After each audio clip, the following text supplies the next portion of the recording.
My name is William Carlisle, and I went to Columbus Public Schools, Columbus South High School in 1962. No, I did not go for the School for the Deaf. I tried to, but, well, they said they couldn't meet my needs. So I'm going to tell a story about my father, Harry G. Carlisle. He was secretary for the Board of Managers, the old home for the aged and infirm deaf, from 1955 to 1972. He did. He did go to the School for the Deaf, and I assume from 1923 to 1935. He left the school for disciplinary action.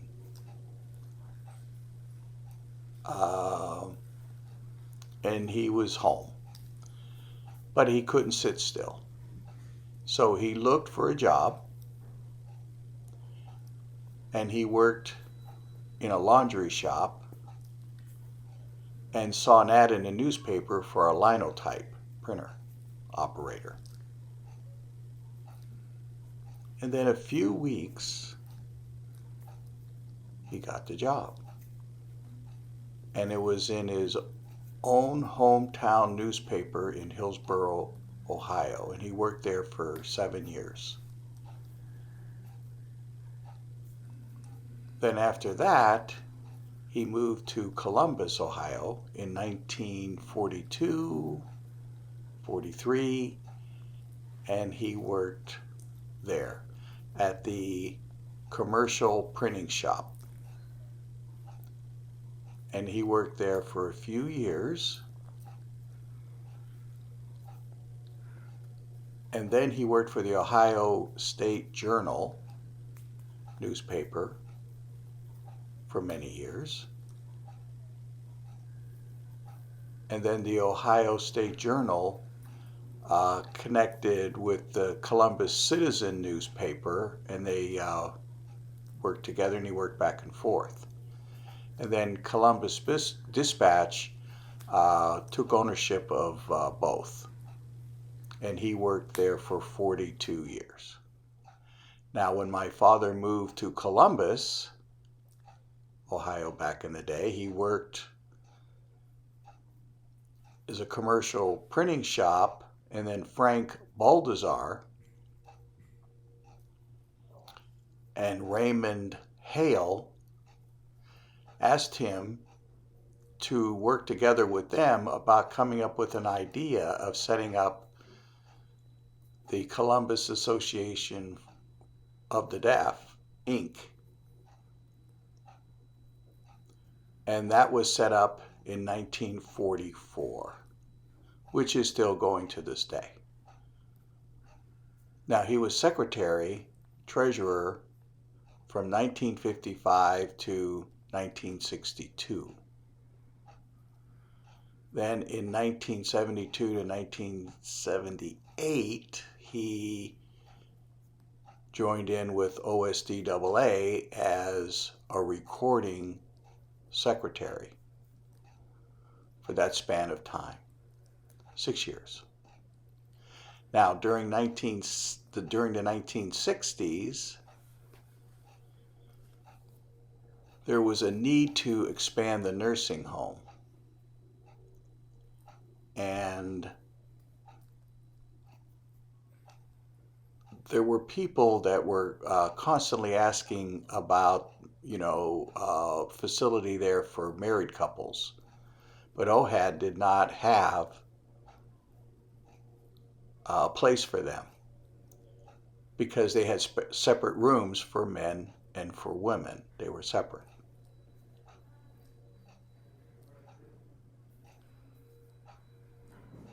The state refused to allow OHAD to expand because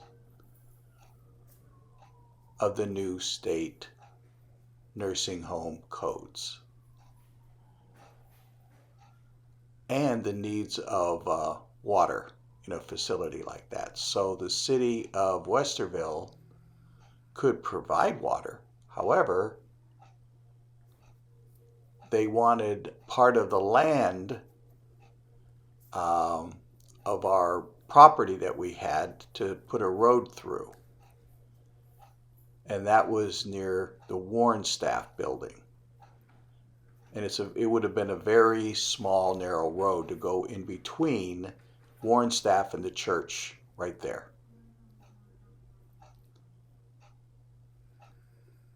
The need to expand, however, they put a pond behind Fairchild in the back so that they could have plenty of water there to meet that requirement.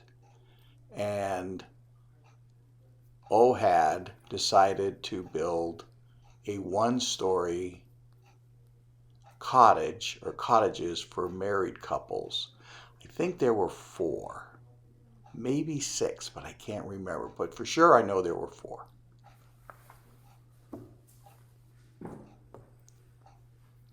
During the mid to late 60s, there was an increasing need for a site for a home. And Superintendent Jack Atkinson, who managed OHAD, he was a hearing person, he asked a geologist, where could we find more water? And the geologist looked around and he said, well, I think across Sunbury Road over there on the east side near Dempsey Road, that intersection there, right around there. And Jack, their superintendent, Atkinson, took us, let me check the list here. It was Paul Doubt, it was Russell Moore, Harry Carlisle, Everett Kennedy, Walter Richards, and myself. 6, plus Superintendent Atkinson. We parked on the west side of Sunbury Road, and we would look east. We'd look on that east side. Think about that. We'd look at that. But over there, on the west side, it was empty. It's an empty field. And we asked Superintendent Atkinson, who owns that land? What do you think? You think we could find out? And Superintendent Atkinson thought about it and thought, I don't know, but it's not for sale. However, 9 years later, or 8 years later, that's where CCH, Columbus Colony Housing, is. It's established right here, right here. So we, the Board of Managers, around 1972, were President Paul Doubt, Vice President Mrs. Ruth Medlin, Secretary Harry Carlisle, Treasurer Everett Kennedy, and members here and there. Albert Blendon, Miss Gladys Campbell, and William Carlisle. And Warren Chaplin and Ralph Gefsky,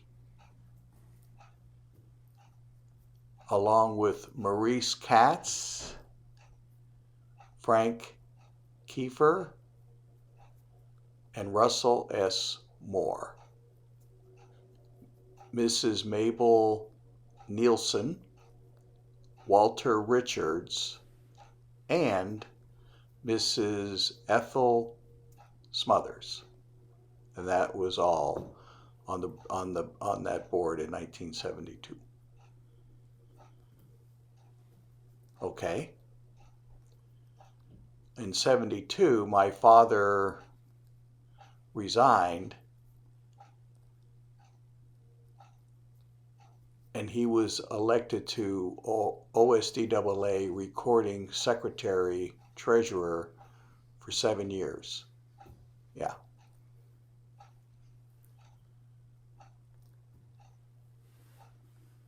The difference between the board of managers and OSDAA board of governors is the board of managers members served for 6 years, a 6-year term. The board of governor members served with 2 to 3 years, 2 or 3 year terms. The board of managers was responsible for overlooking the budget, home improving, applications, many things that would just come up daily with the old home. Now, anything that they couldn't do, they would hand it over to the Board of Governors to decide up or down.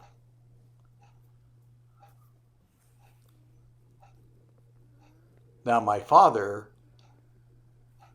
became recording secretary, and he started working with President Kenneth Clark and Vice President Harvey Katz and James T. Flood, who was executive secretary at the time.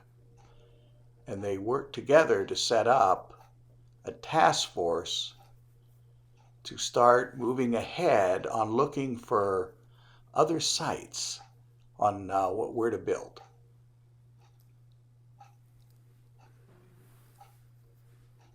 So they started to work with the Board of Managers in good spirit. They worked together. And the task force was looking for a professional run fundraiser organization to get a future site. And then they started picking some members, and they sent them to the White House Conference on Aging in Washington, D.C. And they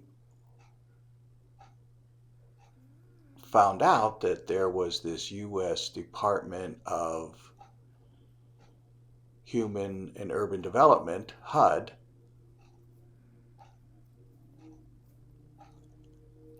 and if they could help arrange and to get a facility built. And it was successful, and it became a success with CCH and CCEC, Columbus Colony Housing and Columbus Colony Elderly Care. And we were successful in establishing that, and they all worked very well on that project. Now, from 1935 to 1955, there was a house and barn right over here. And my sister and I would come here, and we would see animals. And we'd look at that, and we would see the field over here. We'd look around. That's all. You know, we have a lot of memories looking back on that. And Central College, they had buildings right over here, in this part, right there.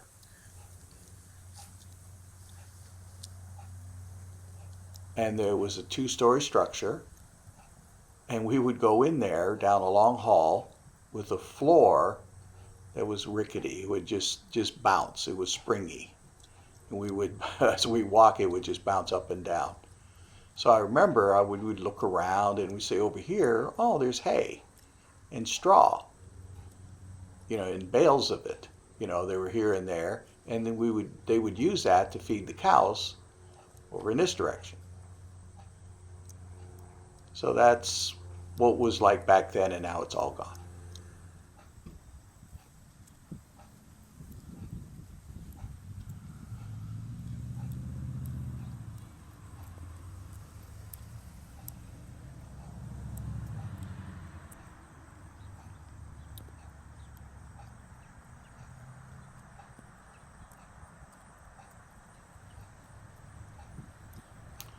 Now, from 1965 to 1975, or 1970, there was a pond right here. Lots of water. And there were 4 cottages or 4 buildings for married couples right here that lived here, right there. And way over there is the Fairchild building. And that was the women's dormitory over there. There were three stories, as you can see. 3 stories. And it was connected to the annex here, the 2-story structure.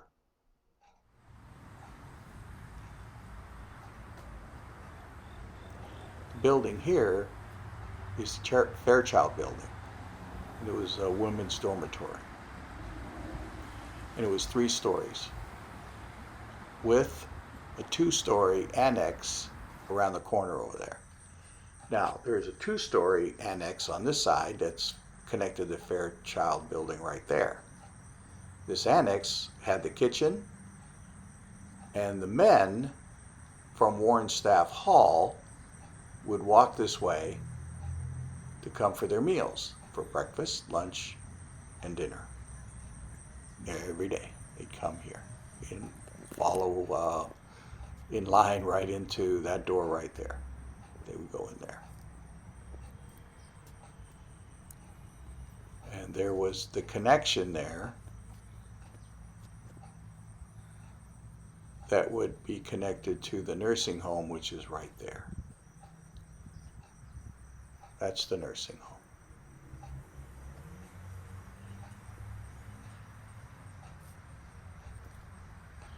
And over here was Warren Staff Hall.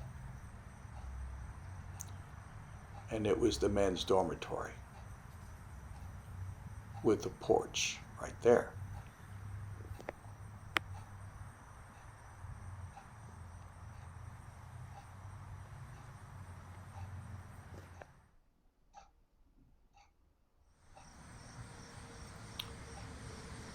Now this is the nursing home that was started in 1955.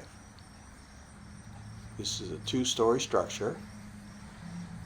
On the first floor, had the lobby over here, and the administration offices were right over there. And on the second floor were 2 rooms for ambulatory people that could live there. My grandmother and grandfather lived a brief time right over here for about 1 or 2 years. And when my grandfather died, my grandmother moved to Fairchild dormitory over there where her sister was, Ada. And they lived there until they both passed. Now over here, this building with the 29 beds, skilled nursing homes, rooms over here.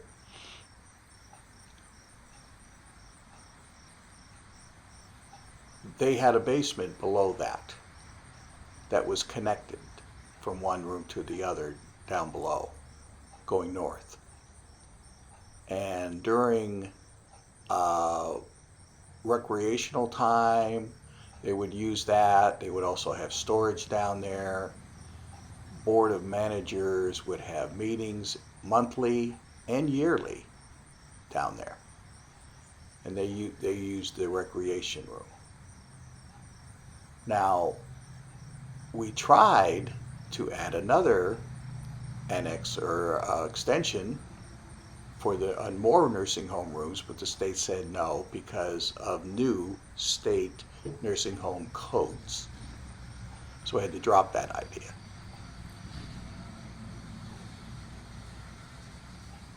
We wanted to expand, so we had to look for a new site. That's all for that part. Now here we have Sunbury Road. And in the past, like, in the 50s, 60s, this was just a 2-lane highway, one way each way. Now it's 4-lane. There wasn't much traffic back then. It was slow. And right here, the sidewalk, the men would come from Warren's staff, like I said, and would go this way for breakfast, lunch, and dinner. It would come along here, and you can see it's narrow.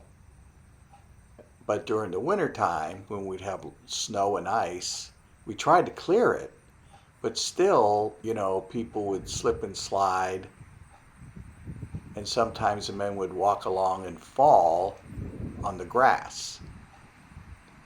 Softer than falling on concrete like that.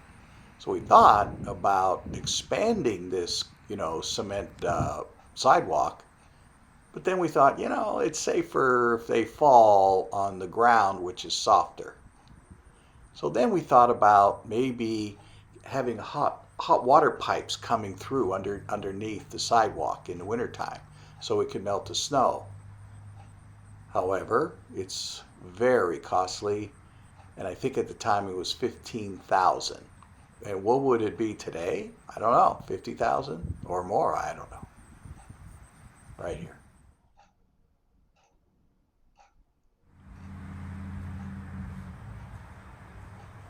Now, this is Warren Staff Hall, the men's dormitory.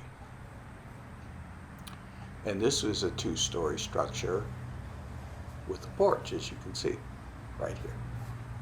And you could see there's the name of Warren Staff right there on the wall. Now, my father, during 1973, when they established OSDAA, the alumni newsletter, and it was a bi-monthly publication, and it's still being published to this day. They're still doing the newsletters. And then November of 1979, he retired from the Columbus Dispatch as a typesetter. And he moved to St. Augustine, Florida in 1980. Then, soon after, he just, you knew he left school without getting his diploma, but he wasn't satisfied. And he wanted to know what his educational level was. So he applied at the St. Augustine Technical Center for the purpose of getting his general education development, or GED, certification. So he did get that. He got his diploma in January 28th, 1999. My father, Harry, he's a very tireless worker. He worked and helped many different organizations, mostly board of managers of OSDAA and many, many things. That's why I call him the tireless worker, and he would work for anyone. When my father moved to Florida in St. Augustine, I would go to his home and he would show me his office. And there on the wall were plaques a total of 8 plaques. I know of one of them. I knew what that one was, the Hall of Fame plaque. He went to the deaf school. He played, when he went to the deaf school and played sports there, baseball, football, basketball, they gave him that Hall of Fame honor in person. But the other 7, all were letters that were sent to him. He never got the awards in person.